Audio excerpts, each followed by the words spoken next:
কিছু ক্যারেক্টার্স যারা আমাদের মধ্যে নিউ পার্সোনালিটি বিল্ড করবে।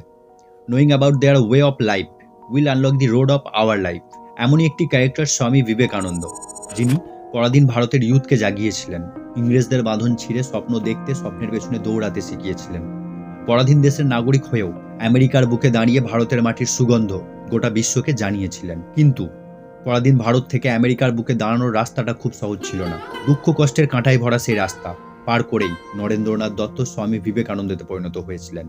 Number 1, the beginning. 1863 সালের 12 জানুয়ারি ভারতের মাটির সুগন্ধ পৃথিবীকে জানাতে পশ্চিমবঙ্গের কলকাতায় এক বড়লোক বাঙালি পরিবারে তিনি জন্ম নেন। বাবা বিশ্বনাথ দত্ত এবং মা ভুবনেশ্বরী দেবী। ছোট্ট শিশুটির নাম রাখেন নরেন্দ্রনাথ দত্ত, ডাকনাম নরেন। মা ভুবনেশ্বরী দেবী ধর্মীয় হাউসওয়াইফ, তাই ধর্মের সাথে সাথেই বাড়ির দেখাশোনাও খুব ভালোভাবে করতেন। আর বাবা বিশ্বনাথ দত্ত কলকাতার হাইকোর্টের অ্যাটর্নি ছিলেন। দাদু দুর্গাচরণ দত্ত সংস্কৃত এবং পার্সিয়ান সাবজেক্টের মহাজ্ঞানী ছিলেন। তিনি 25 বছর বয়সেই সংসার ধর্ম ত্যাগ করে সন্ন্যাসীর পথ বেছে নেন। এই কারণেই আধ্যাত্মিক এবং জ্ঞানের সম্পর্ক নরেনের সঙ্গে ছোট থেকেই যুক্ত ছিল। Number 2, education and spirituality. 1871 সালে 8 বছর বয়সে নরেনকে মেট্রোপলিটিয়ান ইনস্টিটিউটে ভর্তি করা হয় এবং 1879 সালে প্রেসিডেন্সি কলেজে অ্যাডমিশন নিয়ে তিনি তার পড়াশোনা চালু রাখেন। এই দু জায়গায় তিনি তার গুরু হিসাবে তাদেরকে পেয়েছিলেন, যারা মনের মধ্যে আসা স্বাধীন ভাবনা চিন্তা নিয়ে ভাবতে, স্বপ্ন দেখতে, স্বপ্নটিকে বাস্তবে ফুলফিল করতে মোটিভেট করতেন। মেট্রোপলিটিয়ান ইনস্টিটিউটের হেড ঈশ্বরচন্দ্র বিদ্যাসাগর, ইনি সেই ব্যক্তি যিনি কুসংস্কারে ভরা পরাধীন ভারতে বিধবা বিবাহের আইন পাশ করান। আজকের দিনে এই মেট্রোপলিটিয়ান ইনস্টিটিউটটির নাম বিদ্যাসাগর কলেজ। প্রেসিডেন্সি কলেজ, যেটি রাজা রামমোহন রায়ের গাইডেন্সে ডেভিড হিয়ারের সঙ্গে কিছু মানুষ যুক্ত হয়ে শুরু করেছিলেন। এটি সেই কলেজ যেখানে হেনরি ডিরোজিও তার স্টুডেন্টদের মধ্যে ফ্রি থিঙ্কিং এর কনসেপ্ট নিয়ে আসেন। এই স্টুডেন্টগুলি ডিরোজিয়ান বা ইয়াং বেঙ্গল নামে পরিচিত ছিল। নরেনও তাদের মধ্যে একজন ছিলেন। ছোট থেকেই নরেন খুব ভালো স্টুডেন্ট ছিলেন। পড়াশোনার সাথেই খেলাধুলা ও গান বাজনাতেও তিনি পারদর্শী ছিলেন। তিনি বই পড়তে খুব ভালোবাসতেন। তাই কলেজে পড়ার সাথে সাথেই একদিকে তিনি হিস্ট্রি, গীতা, রামায়ণ, আর একদিকে ওয়েস্টার্ন ফিলোজফার্স যেমন ইমানুল কান্ট, জন স্টুয়ার্ট মিল্ক, চার্লস ডারউইন এবং হার্বার্ট পেনসারের লেখা বই খুব মনোযোগের সাথে পড়তেন। ইনফ্যাক্ট হার্বার্ট পেনসারের প্রতি তিনি এতটাই প্রভাবিত ছিলেন যে তার লেখা এডুকেশন বইটিকে তিনি বাংলায় ট্রান্সলেট করেছিলেন। স্পিরিচুয়ালিটি এবং এইসব ফিলোজফার্সদের বইগুলি পড়ার জন্যই নরেনের মধ্যে ভগবানকে নিয়ে বিভিন্ন রকমের প্রশ্ন উঠতে থাকে। আর হয়তো এই কারণেই তিনি বিভিন্ন রকম মিশন সমাজের সঙ্গে যুক্ত হন। যেমন কেশবচন্দ্র সেনের নববিধান, যারা মনে করতেন প্রতিটি ধর্মই সত্য। রাজা রামমোহন রায়ের ব্রহ্ম সমাজ মিশন, যার মেন পয়েন্ট ছিল অন্ধবিশ্বাসে নয়, নিজের বিবেক বুদ্ধি কাজে লাগিয়ে সবকিছু বিশ্বাস করো, জাতিবাদ বন্ধ করো, এক ঈশ্বরে বিশ্বাস করো, পুরো বিশ্বতে ভাইচারার বার্তা ছড়াও। এছাড়াও তিনি ওয়েস্টার্ন স্পিরিচুয়ালিটির মিশনেও ভাগ নিয়েছিলেন। যদি স্বামী বিবেকানন্দকে ক্যানভাসে বানানো একটি পেন্টিং ভাবা হয়, তাহলে তিনি বিভিন্ন কালারের একটি অদ্ভুত কম্বাইন্ড পেন্টিং। হিন্দু ধর্মের স্ক্রিপচার, হাফিজের কবিতা, বাইবেল, রাজা রামমোহন রায়ের Vedanta, western philosophy, western esotericism, free masonry, এই সব কালার মিক্স হয়ে একটি ইউনিক কালারের ইউনিক ভাবনা চিন্তার মানুষ স্বামী বিবেকানন্দ। কিন্তু তার সন্দেহ মনের সব প্রশ্নের উত্তর তিনি শ্রী রামকৃষ্ণ পরমহংসের কাছ থেকেই পান এবং শ্রী রামকৃষ্ণ দেবের শিষ্য হয়ে ফিলোজফার্স থেকে শান্ত হবার প্রথম স্টেপে তিনি পা রাখেন। নরেনের জীবনে একদিকে যেমন আলোর দেখা দিয়েছিল, তেমনি আরেকদিকে 1884 সালে 21 বছর বয়সে নরেনের যখন পড়াও কমপ্লিট হয়নি, তখন তিনি তার জীবনের সব থেকে খারাপ সময়ে পা রাখেন। তার বাবা বিশ্বনাথ দত্ত দেহত্যাগ করেন। Number 3, he lived it himself and real awareness. অন্যের দুঃখ বোঝা অসম্ভব যতক্ষণ না তুমি নিজে সেই পরিস্থিতির মুখোমুখি হচ্ছ।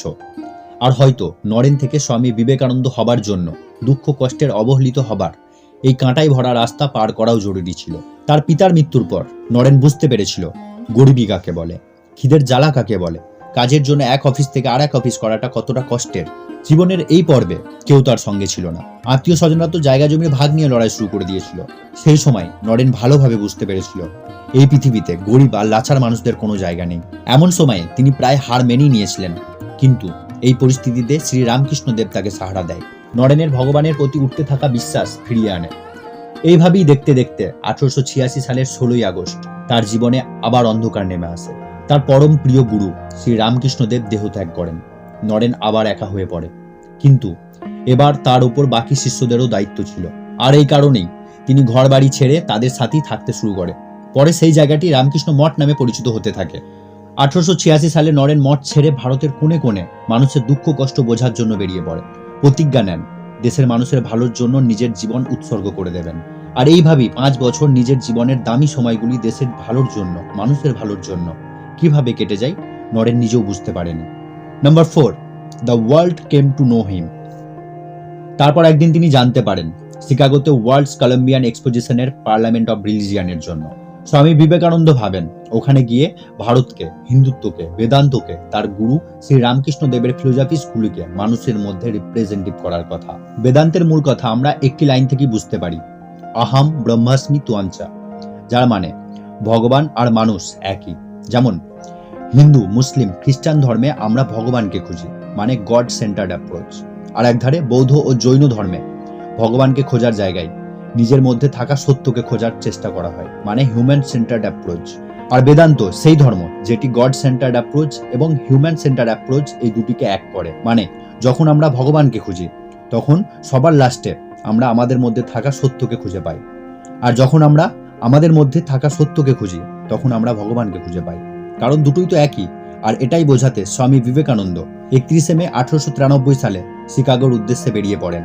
আর এই সময়ই নরেন বিবেকানন্দ এই নামটি পেয়েছিলেন, যেটি ক্ষেত্রীর মহারাজা অজিত সিং দিয়েছিলেন, যার সংস্কৃত অর্থ হলো বিবেক মানে জ্ঞান, আর আনন্দ মানে সুখ। জাপান, চায়না, কানাডা হয়ে শিকাগোতে পৌঁছে 11 সেপ্টেম্বর 1893 সালে পার্লামেন্ট অব রিলিজিয়ানের স্টেজে উঠে প্রথম দুটি কথায় ওখানে উপস্থিত 7,000 মানুষের মন জয় করে নেয়। তারপর স্বামীজির পুরো বক্তৃতা রিপোর্টাররা তাদের পেপারে ছাপায়। এখান থেকেই পুরো বিশ্ব এক গেরুয়া বস্ত্র ধারণকারী ভারতীয় হিন্দু গুরু স্বামী বিবেকানন্দকে জানতে পারে। শিকাগো থেকে শুরু করে স্বামী বিবেকানন্দ দেশে বিদেশের কোণে কোণে তার ফিলোসফিস পৌঁছে দিয়ে 4 জুলাই 1902 সালে আস্থমা রোগের জন্য 39 বছর বয়সে নিজের দেহ ত্যাগ করেন। তিনি বলতেন, আমাকে নয়, আমার আদর্শ বিচারগুলিকে বড় করুন। এমন ছিলেন স্বামী বিবেকানন্দ, যিনি পৃথিবীর নকশাতে হিন্দুত্বের পতাকা উড়িয়েছেন, ভারতের মাটির পবিত্রতা পৃথিবীকে বুঝিয়েছেন।